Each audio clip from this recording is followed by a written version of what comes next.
নমস্কার, খবর শুনছেন এম টুডে নিউজ চ্যানেল থেকে। জানাবো আজকের বিশেষ খবর। বাছাই করা খবরগুলো পেতে চ্যানেলটিতে সাবস্ক্রাইব করে পাশে থাকা বেল আইকনটি অল করে রাখুন। শুরুতেই হেডলাইন্স।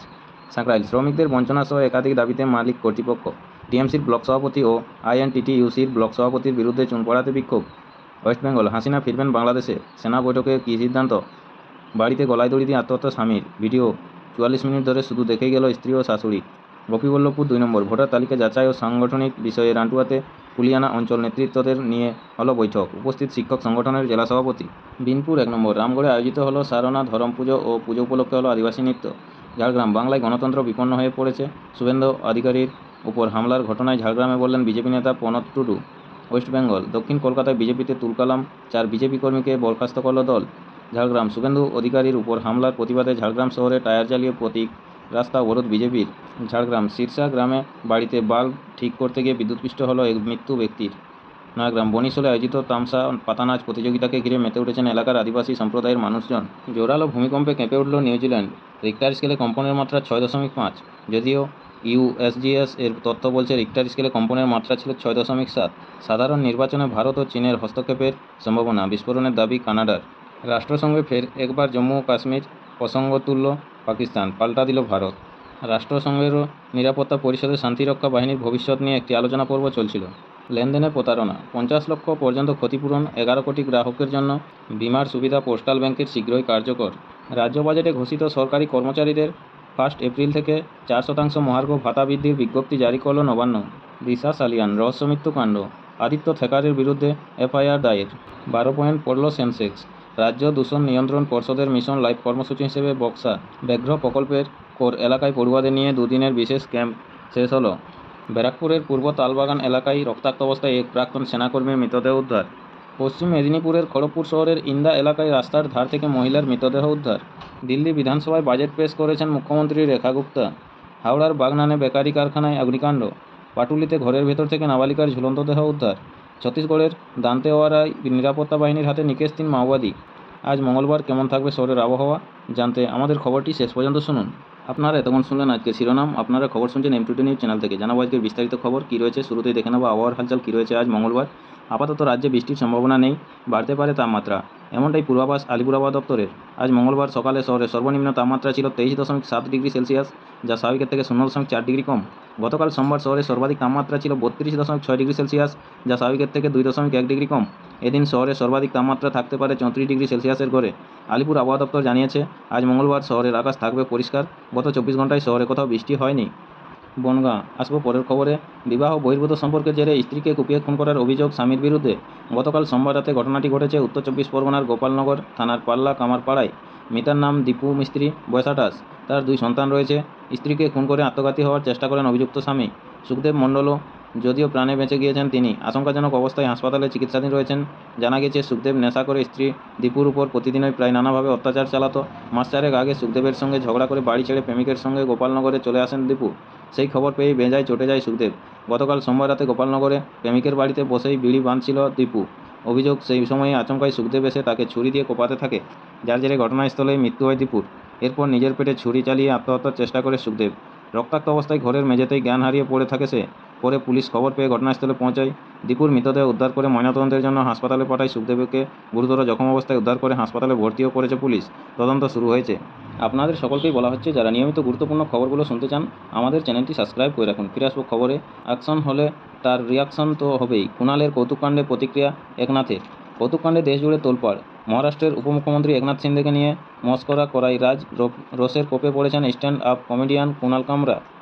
সম্প্রতি একটি স্ট্যান্ড আপ কমেডি শোতে দেশের বিভিন্ন শিল্পপতি থেকে শুরু করে প্রধানমন্ত্রী নরেন্দ্র মোদী, একনাথ শিন্দে সহ একাধিক রাজনৈতিক নেতাদের নিয়ে মস্করা করেন কুণাল। সেই স্ট্যান্ড আপ শোতে মস্করা করতে গিয়ে মহারাষ্ট্রের উপমুখ্যমন্ত্রী একনাথ শিন্দেকে গদ্দার বলে কটাক্ষ করেছিলেন এই কমেডিয়ান। তারপরেই কুণালের বিরুদ্ধে খড়গহস্ত হয়ে মাঠে নেমে পড়েছে মহারাষ্ট্র সরকার। মুম্বাইয়ের যে হোটেলের এক স্টুডিওতেও এই স্ট্যান্ড আপের শো হয়েছিল। গত রবিবার রাতে সেখানে ভাঙচুর চালায় শিবসেনার একনাথ শিন্দে শিবির। কর্মী সমর্থকেরা এই ঘটনায় 12 জনকে গ্রেপ্তার করে পুলিশ। অবশ্য ঘণ্টাখানেকের মধ্যেই 11 জন জামিন পেয়ে যান। তারপরেই গতকাল সোমবার কুণালকে ক্ষমা চাইতে বলেন মহারাষ্ট্রের মুখ্যমন্ত্রী দেবেন্দ্র ফড়নবিস। তিনি বলেন, কুণালকে ক্ষমা চাইতে হবে, উপমুখ্যমন্ত্রীকে অপমান করা হয়েছে। শিন্দেকে নিয়ে কুণালের মস্করায় কোনো হাস্যরস নেই। নেতাদের অপমান বরদাস্ত করা হবে না। আইনি পদক্ষেপ করা হবে। যদিও কুণাল স্পষ্ট জানিয়ে দিয়েছেন একমাত্র আদালত নির্দেশ দিলেই তিনি ক্ষমা চাইবেন। এইসবের মাঝেই গোটা বিষয়টি নিয়ে আজ মঙ্গলবার মুখ খুলেছেন মহারাষ্ট্রের উপমুখ্যমন্ত্রী একনাথ শিন্দে। সংবাদ সংস্থা পিটিআইকে তিনি বলেছেন, বাক স্বাধীনতা রয়েছে, রসিকতাও আমরা বুঝি, তবে সমস্ত কিছুর একটা সীমা থাকা জরুরি। মনে হচ্ছে কারো বিরুদ্ধে কথা বলার জন্য সুপারিশ দেওয়া হয়েছে। কোনো ব্যক্তি সীমা ছাড়িয়ে গেলে সমস্যা তৈরি হবেই, অ্যাকশন হলে তার রিয়াকশন তো হবেই। এই ব্যক্তি সুপ্রিম কোর্ট সম্পর্কে অশালীন মন্তব্য করেছিলেন, প্রধানমন্ত্রী নরেন্দ্র মোদীকেও রেয়াত করেননি। একজন সাংবাদিক এবং শিল্পপতি সম্পর্কেও বিরূপ মন্তব্য রয়েছে তার। এটা কখনোই বাক স্বাধীনতা নয়। মনে হচ্ছে কারোর জন্য কাজ করছেন তিনি। এদিকে কৌতুককাণ্ডে কুণালকে হাজিরা দেওয়ার জন্য সমন পাঠায় মুম্বাই পুলিশ। যদিও কুণাল 1 সপ্তাহ সময় চেয়েছেন পুলিশের কাছ থেকে। একই সঙ্গে মুম্বাইয়ে যে স্টুডিওতে তিনি স্ট্যান্ড আপ কমেডিটি করেছিলেন সেটিতে ভাঙচুর চালানোই শিবসেনার একনাথ শিন্দে শিবির। কর্মী সমর্থকদের বিরুদ্ধে তোপ দেখে একটি নতুন গান বানিয়েছেন কুণাল। সেটি সোশ্যাল মিডিয়াতে শেয়ারও করেছেন তিনি। আজ মঙ্গলবার সকালে গোটা বিষয়টি নিয়ে সোশ্যাল মিডিয়ায় একটি বিবৃতি জারি করেছিলেন কমেডিয়ান কুণাল কামরা। তিনি বলেন, কৌতুক শিল্পীদের বাক স্বাধীনতা, ধনী ও ক্ষমতাবানদের প্রশংসার মধ্যে সীমাবদ্ধ থাকা উচিত নয়। একজন প্রভাবশালী জনগণের ক্ষতি করে অথচ সামান্য কৌতুক সহ করতে পারে না।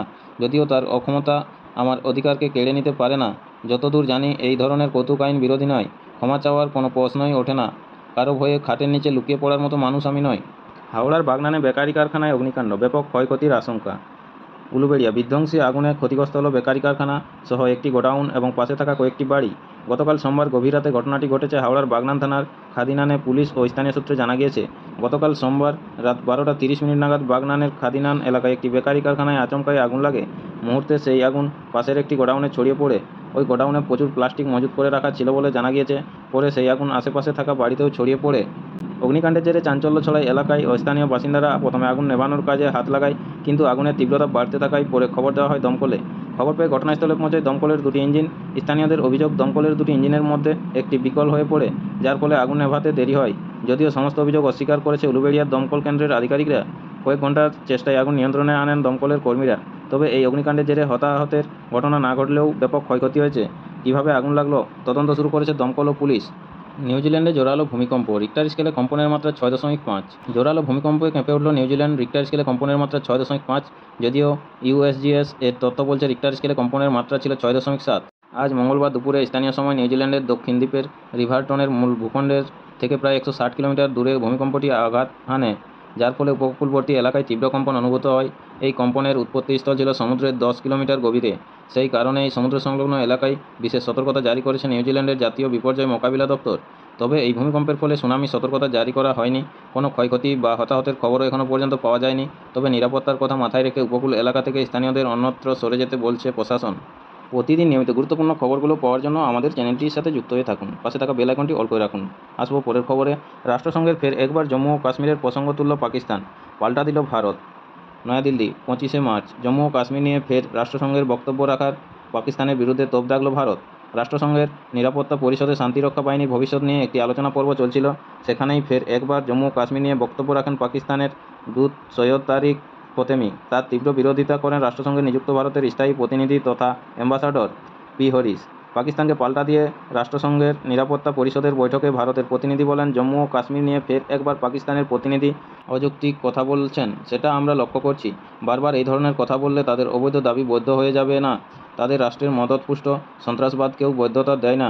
জম্মু ও কাশ্মীর সবসময়ই ভারতের অবিচ্ছেদ্য অংশ ছিল, আছে ও থাকবে। পাকিস্তান এখনও জম্মু ও কাশ্মীরের একটি অংশ অবৈধভাবে দখল করে রেখেছে। সেটি দ্রুত ছেড়ে দিক। আমরা পাকিস্তানকে পরামর্শ দেব যে তারা তাদের সংকীর্ণ ও বিভেদমূলক পরিকল্পনাকে এগিয়ে নিয়ে যাওয়ার জন্য যেন এই স্থানের মনোযোগ অন্যদিকে সরানোর চেষ্টা না করে। তবে এটি নতুন নয়। এর আগেও বহুবার রাষ্ট্রসংঘের নিরাপত্তা পরিষদের বৈঠকে জম্মু ও কাশ্মীর সংক্রান্ত ইস্যু তুলতে দেখা গিয়েছে ইসলামাবাদকে। তবে প্রত্যেকবারই পাকিস্তানের সেই উদ্যোগে জল ঢেলে দিয়েছে নয়াদিল্লি।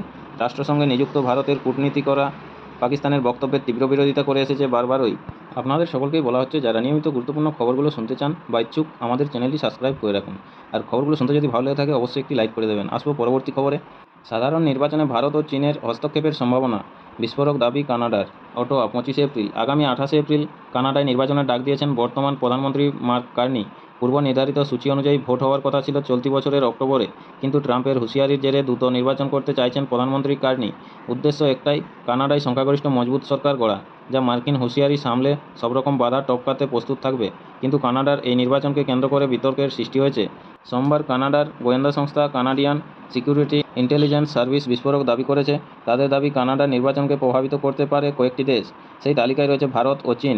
এই দুই দেশ পারে বলে এমনই গুরুতর অভিযোগ করেছে গোয়েন্দা সংস্থা, যাকে কেন্দ্র করে ফের একবার ভারতের সঙ্গে সংঘাতের আবহ তৈরি হয়েছে কানাডায়।